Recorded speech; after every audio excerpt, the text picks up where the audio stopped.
I think actually dancing is an extremely important phenomenon, partly because traditionally dancing was dancing with someone. The with has been taken out of dancing, and the head bashing and so on that goes on with heavy metal and the like is dancing against someone. You know, the withness of the dances, I think, is something really, we see it in Scottish reels and things like that, where the whole community is dancing in an orderly way, recognizing that their need for law and order and taking pleasure in it. And I find that a very near to a transcendent experience. I feel a kind of narcissism has crept into the dance through recent forms of dance music, but I mean, that's my old geezer attitude.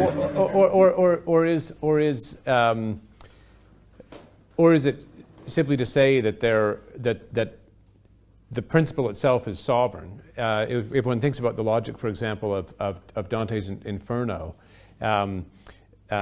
which has ever more degraded forms of knowing and loving, that the mechanism of the nature, you might say, the nature of the soul is the same at the top of Paradise as it is at the bottom of Inferno, but it has these infinite gradations of wholeness. And so I don't think we have to say that the mosh pit is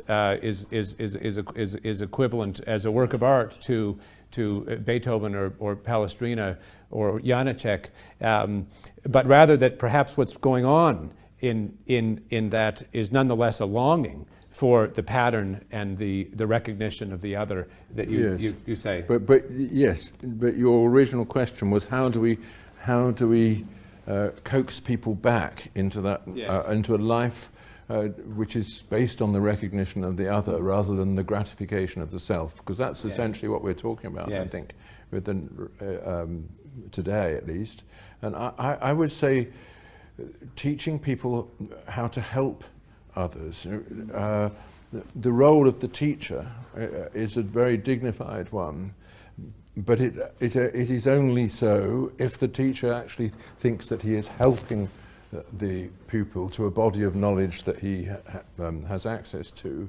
And that sense of helping other people is a very rare thing, and it's made more rare by the welfare state and the ready availability of subsidies for a subsidized life without leaning on any particular person, you know.